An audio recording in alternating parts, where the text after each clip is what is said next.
My name is Harold Weaver, and I am 79 years old. 6 weeks ago, my son told his wife, in front of me, at a family dinner celebrating their first wedding anniversary, that his father was just a broke old veteran living off a small pension, someone she shouldn't expect much from financially if they ever needed help down the road. What my son didn't know, and what his wife certainly had no way of knowing, was that the actual discharge papers sitting in a cedar box in her own grandmother's attic, papers belonging to a man she'd never met, her own late grandfather, carried my signature at the bottom, from a decision I made 38 years ago that determined whether that man would spend the rest of his life with dignity or without it.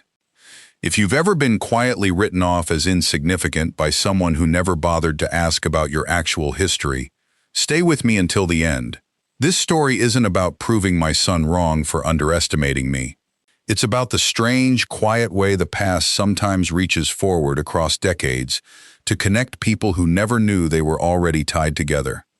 Welcome to Silent Honor USA, where we tell true stories about the quiet strength it takes to be underestimated by the people who need you most. If this story moves you, drop a comment and let me know where you're watching from tonight. And subscribe, because you're going to want to see exactly how this connection came to light.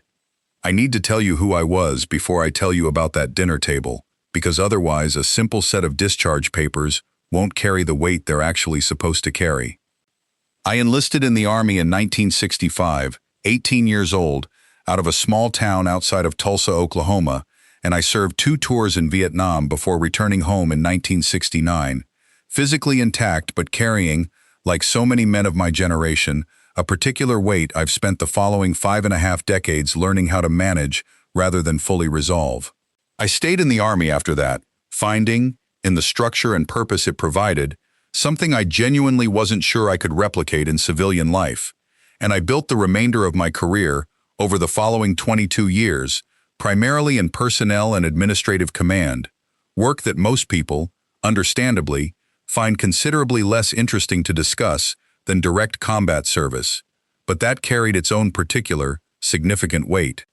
I want to tell you specifically about the shape of that administrative work, because it matters enormously to understanding everything that happened decades later. For the final 11 years of my career, I served in a role responsible for reviewing and finalizing discharge classifications for soldiers separating from service under circumstances that required additional review, cases involving disciplinary infractions, medical complications, or other factors that made a soldier's exact discharge status, honorable, general, or something less favorable, a matter requiring careful, individual judgment rather than simple administrative processing. I remember the specific weight of that office, small and windowless, stacks of files accumulating on my desk each week, each one representing a young man whose entire future hung on the specific judgment I was tasked with exercising.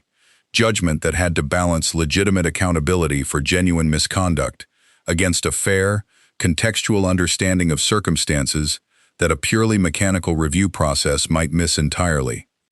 I want to be honest about the actual weight of that work, because I think it's easy for people to assume administrative roles carry less consequence than combat roles, and in some ways that's true, but in other ways, the decisions I made in that office shaped the entire remaining trajectory of young men's lives just as significantly as any decision made under fire. A general discharge instead of a dishonorable one meant a soldier retained access to veterans' benefits,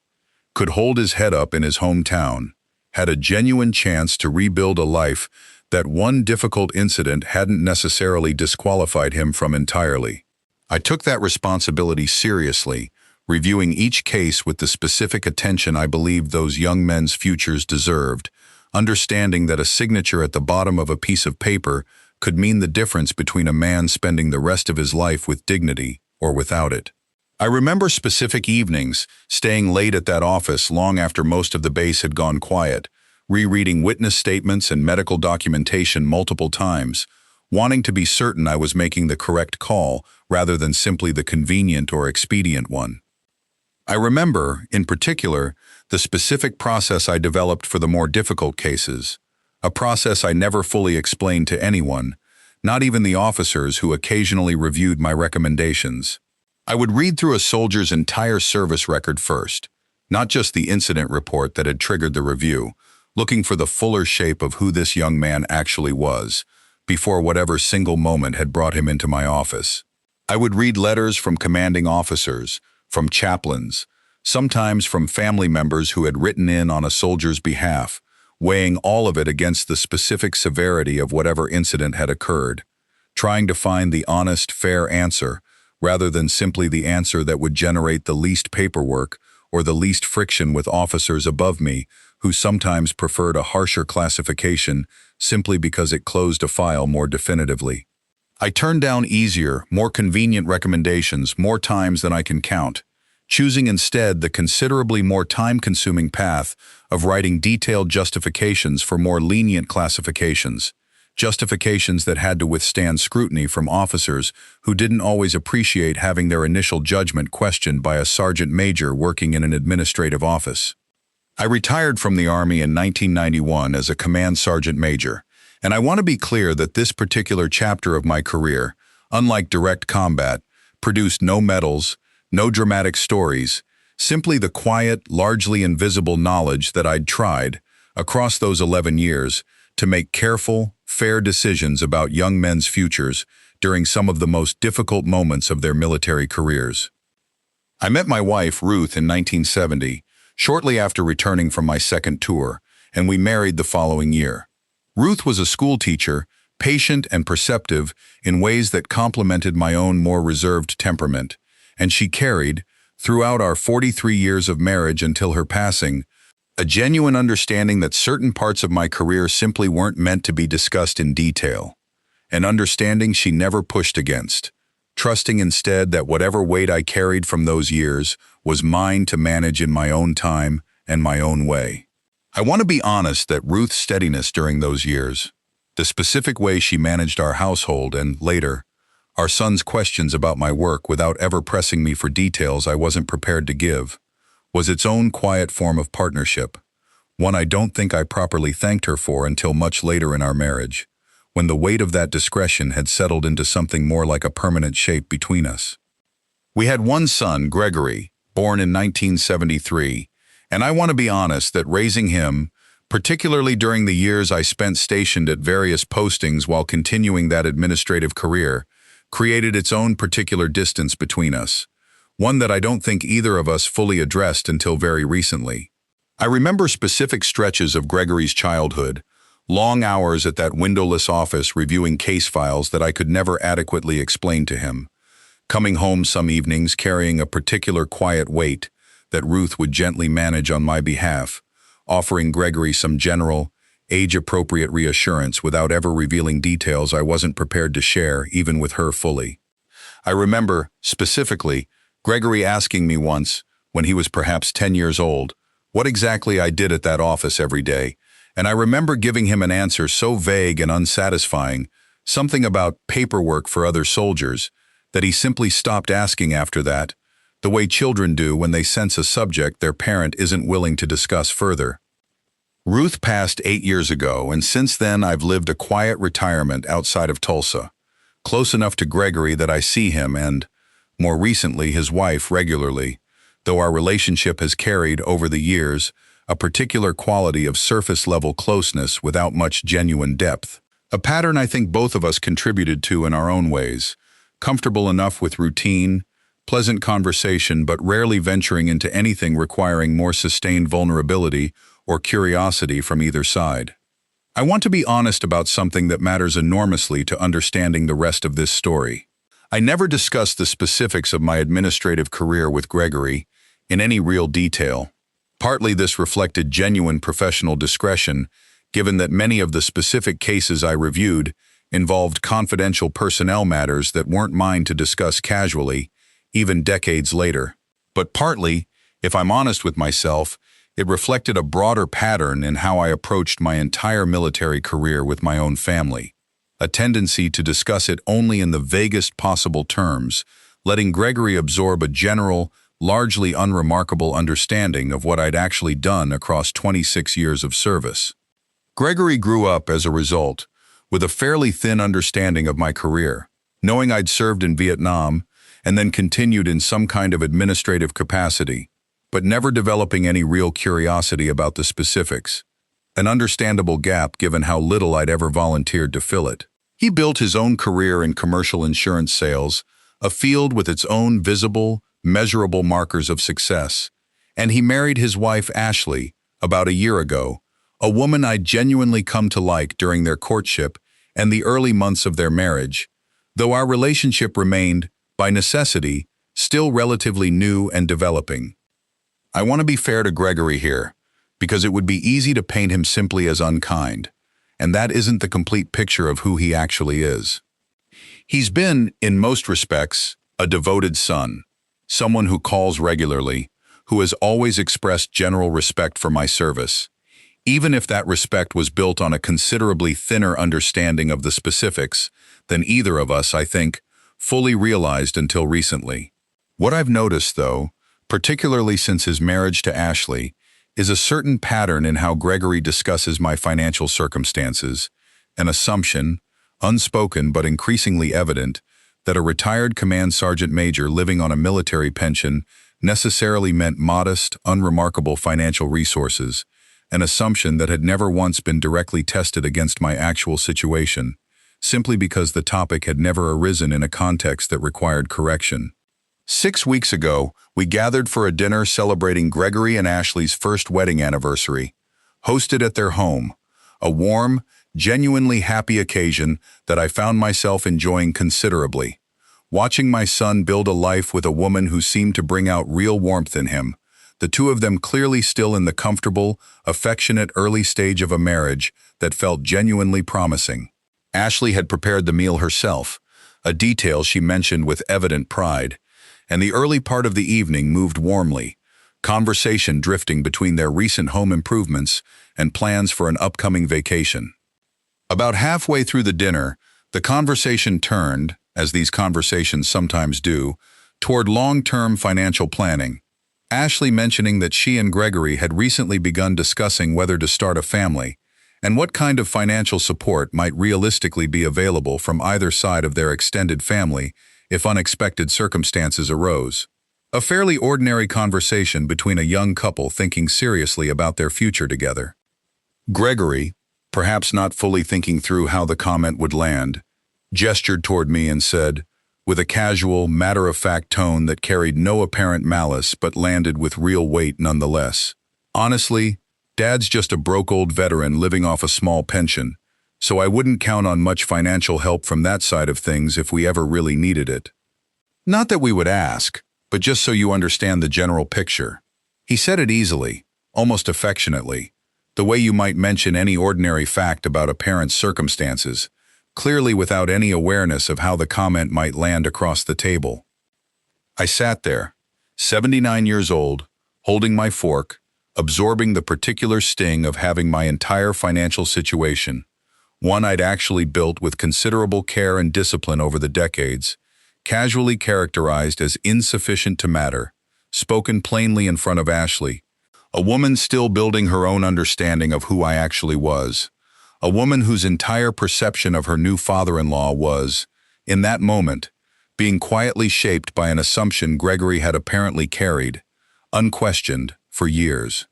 I want to be honest about what I felt in that moment.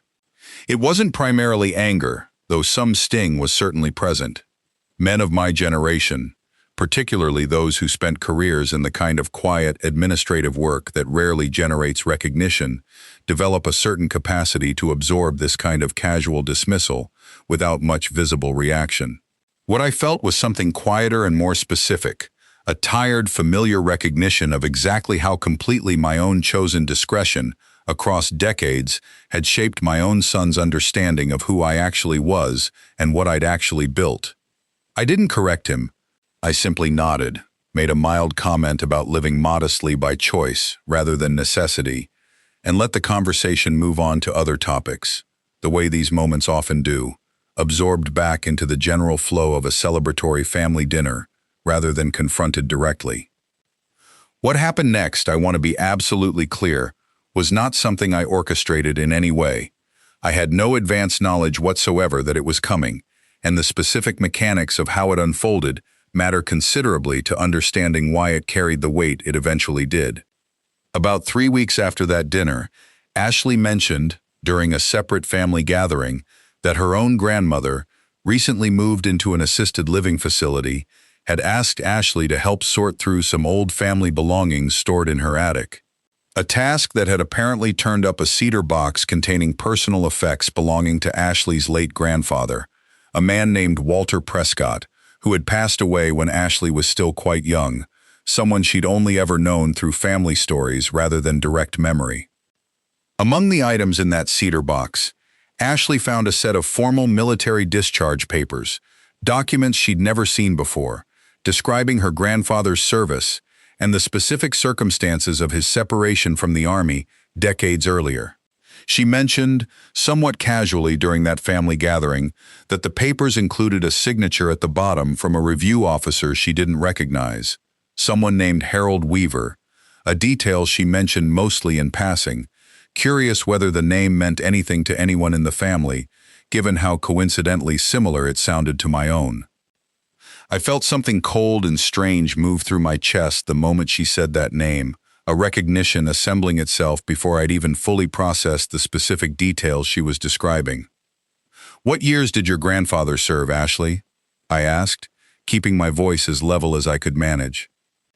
Ashley gave me the details, dates, and a specific base assignment that I recognized immediately, details that matched, with startling precision, a case I remembered reviewing personally during my final years in that administrative role. A case I remembered specifically because it had represented one of the more difficult judgment calls of my entire career. A young soldier named Walter Prescott who had faced a serious disciplinary review following an incident that, on its surface, could easily have resulted in a dishonorable discharge, stripping him of every benefit and every shred of dignity he might have carried forward into the rest of his life. "Ashley," I said slowly, "I think I need to see those papers. I think I might know something about your grandfather's case that could matter quite a bit to you." 2 days later, Ashley brought the cedar box to my house, and I sat at my kitchen table, the same table where Ruth and I had eaten 1,000 quiet meals together, and opened the folder containing Walter Prescott's discharge review, and there, at the bottom of the final page, was my own signature, dated 38 years earlier, in handwriting I recognized instantly as my own from that particular era of my career. I sat with that folder for a long moment before I said anything to Ashley, absorbing the strange, almost impossible symmetry of holding physical proof of a decision I'd made nearly 4 decades earlier. A decision that had, without either of us knowing it until this exact moment, quietly connected our two families long before Gregory and Ashley ever met. I want to describe, as specifically as I can, exactly what that case had actually involved, because I think it matters to understanding the weight of what Ashley and I were looking at together that afternoon. Walter Prescott had been a young soldier, barely 22 at the time, who had been involved in an altercation with another soldier during a period of considerable personal strain, his own father having passed away unexpectedly just weeks earlier. A strain that his immediate chain of command, reviewing the incident with the specific narrow focus of an initial disciplinary report, hadn't fully accounted for in their initial recommendation for a dishonorable discharge. I remember reading through the full file, the incident report itself, but also letters from his unit chaplain describing his character prior to the incident, statements from fellow soldiers describing a man who had been, by every account, reliable and well-regarded before this single, difficult moment, and I remember the specific process of building a case. In writing, for why the fuller context of his circumstances warranted a general discharge rather than a dishonorable one, a recommendation that required pushing back, in writing, against the initial judgment of officers considerably senior to me, an uncomfortable position I nonetheless felt was the correct one to hold. "Ashley," I said, "your grandfather was involved in a serious incident near the end of his service, one that technically could have resulted in a dishonorable discharge, which would have stripped him of his veteran's benefits and, frankly, a great deal of his dignity for the rest of his life." I reviewed the full context of that incident personally, and I found mitigating circumstances that his immediate chain of command hadn't fully accounted for. I made the case, in writing, that he deserved a general discharge instead, a recommendation that wasn't popular with some of the officers above him at the time. Without that decision, Ashley, your grandfather would have spent the rest of his life without full veterans benefits, without the pension that likely supported your grandmother and your own mother through difficult years afterward, and very possibly without the ability to hold his head up in the way he apparently did for the rest of his life. Ashley's hands were trembling slightly as she read through the documents herself, her eyes finding the signature at the bottom, and I watched something shift behind her expression as the full weight of what she was looking at began to settle in. "This is you," she said quietly. "You're the reason my grandfather got to keep his benefits. You're the reason my grandmother and my mother had the support that got them through some genuinely hard years after he eventually passed. I don't tell you this to make you feel indebted to me, Ashley," I said. "I tell you this because you deserve to understand your own grandfather's story fully, and because I think it matters to something else entirely. 6 weeks ago, at your anniversary dinner, Gregory described me as just a broke old veteran living off a small pension, someone you shouldn't expect much from. I want you to understand something important, Ashley. My worth was never contingent on this discovery, on some coincidental connection to your own family history. I was already worthy of basic respect and consideration before any of this came to light. But I also want you to understand that the work I did during those years, the quiet, largely invisible administrative work Gregory has never fully understood or asked about, carried real weight that apparently shaped your own family's entire trajectory in ways neither of us had any idea about until today." Gregory arrived at my house about an hour later, having been called by Ashley once she'd processed enough of the discovery to want him to hear it directly. I watched his face move through a rapid, visible sequence of confusion, disbelief, and something that looked increasingly like genuine shame as Ashley walked him through what we'd just discovered together. "Dad," Gregory said, once Ashley had finished explaining, "I said you were just a broke old veteran 6 weeks ago, in front of Ashley, at our own anniversary dinner. I said that because I genuinely never thought to ask you real questions about what you actually did during those administrative years, and I built this whole assumption about your finances and your career based on absolutely nothing except a general stereotype about military pensions. I want to be honest about what I felt in that moment. My first instinct was not entirely generous. Part of me wanted to let the discomfort of that realization sit a while longer, let him fully absorb the weight of what he'd said so carelessly weeks earlier. But I thought of Ruth, and the particular grace she always modeled in difficult family moments, and I found something steadier instead. "Gregory," I said, "I'm not upset because I need this discovery to validate my own worth. I never needed anyone's permission to know what those decisions meant, and I certainly didn't need a coincidental family connection to prove anything to myself about the work I did. But I do think you need to sit with something important, not because I want to punish you, but because I think you genuinely need to hear it. You made an assumption about my entire financial and professional life based on a category, retired military pension, without ever asking a single direct question that might have revealed a fuller picture. That's a pattern worth examining, Gregory, independent of whatever this specific discovery reveals about my own particular circumstances." "You're right," Gregory said, his voice thick with what sounded like genuine emotion. "I think I've spent years measuring your worth through a fairly narrow dismissive category, and I never once considered that the actual scope of what you'd contributed during your career might be considerably larger than whatever assumption I'd built about you. I'm ashamed of that comment, Dad, especially now, understanding what you actually did for Ashley's own family, decades before either of us knew we'd eventually be connected. We talked for nearly 2 hours that evening, a conversation considerably more honest than anything Gregory and I had managed across his entire adult life. I told him, in detail I'd genuinely never shared with anyone outside a small circle of former colleagues, about the specific weight of that administrative work, about Walter Prescott's case specifically, about what it had actually felt like carrying responsibility for young men's entire futures during some of the most difficult moments of their military careers. I told him about other cases too, cases I'd never once mentioned to him before, a young soldier whose medical discharge classification I'd fought to have upgraded so he could access the specific benefits his condition required. A case involving a soldier accused of an infraction he ultimately hadn't committed, where careful review of the evidence had cleared his record entirely before it could follow him for the rest of his life. I watched Gregory listen to these stories with an expression of genuine, focused attention I hadn't seen from him in years, asking follow-up questions, wanting to understand not just what had happened, but what it had actually felt like to carry that responsibility.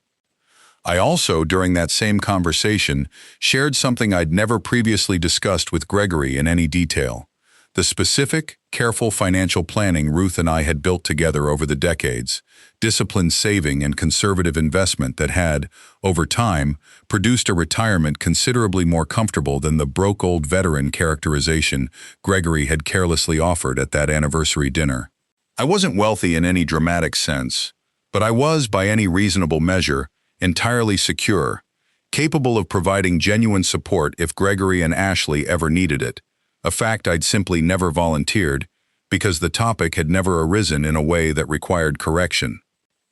In the 6 weeks since that discovery, something has genuinely shifted in how Gregory relates to me. He calls more often, not just for logistics, but to actually talk, asking real questions about my career, about specific cases I'd reviewed, about what it had actually felt like making decisions that shaped other men's entire futures. He's asked, more than once, whether I'd be willing to tell him more about that particular chapter of my service, curiosity that feels genuinely different from the polite, surface-level acknowledgement he'd maintained across most of his adult life.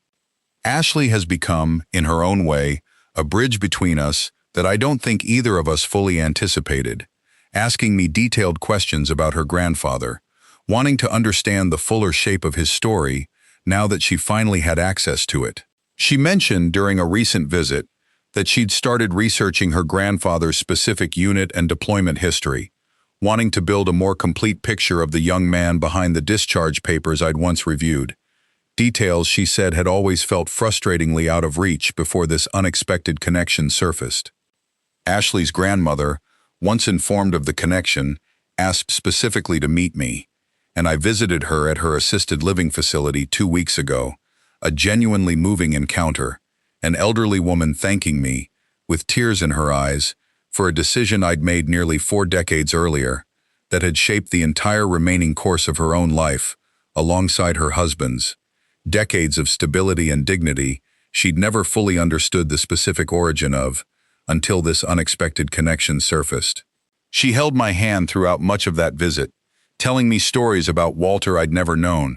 the specific way he'd rebuilt his life after his discharge, the modest but steady career he'd eventually built, the particular pride he'd taken, quietly, in being able to provide for his own family in ways that a dishonorable discharge would have made considerably more difficult, filling in, for both of us, pieces of a story that had existed, until that point, only as a single signature on an old document.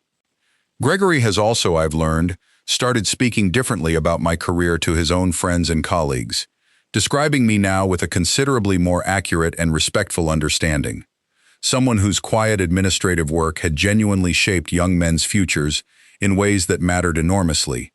even if the specifics remained, by necessity, somewhat general given the confidential nature of much of what I'd handled. I want to be honest about one more thing, something I've thought about often in the weeks since this all came to light. I don't think this discovery changed who I actually was, not for one moment. I was exactly as worthy of my son's respect and curiosity the day before Ashley found that cedar box, as I was the day after. What changed was simply Gregory's access to the truth, a truth that had been sitting quietly available to him for his entire adult life, if he'd ever thought to ask the right questions, or if I'd ever thought to volunteer the answers without being asked. That's the part of this story that sits with me most heavily. The recognition that it took an almost impossible coincidence, a cedar box in an attic, a name on an old document, to finally open a conversation that could have happened, in some form, at any point across the preceding decades, if either of us had simply been willing to reach for it directly. I don't tell you this story because I want sympathy for an old veteran dismissed as broke at his own son's anniversary dinner. I tell you this story because I want you to understand something important. The quiet, largely invisible work many of us do across our careers, work that never generates headlines or easy dinner table stories, often carries weight considerably more significant than the people closest to us have any way of knowing, simply because we ourselves, for whatever reason, professional discretion, simple habit, never gave them the material to understand differently. That doesn't mean our worth depends on some dramatic coincidental discovery eventually revealing the truth. It means dignity was already there, quietly, waiting patiently, for someone curious enough to finally ask the right question. I spent 6 weeks being quietly dismissed as a broke old veteran by my own son, a characterization built entirely on assumption rather than any real inquiry into my actual circumstances. It turned out, a decision I'd made 38 years earlier had already, without either of us knowing it, connected our family to the very woman my son would eventually marry, in ways that revealed exactly how wrong that careless assumption had been. If this story reminded you of someone in your own life whose actual worth you might not fully understand, tell me in the comments where you're watching from tonight, and subscribe, because we have a new story like this one every week.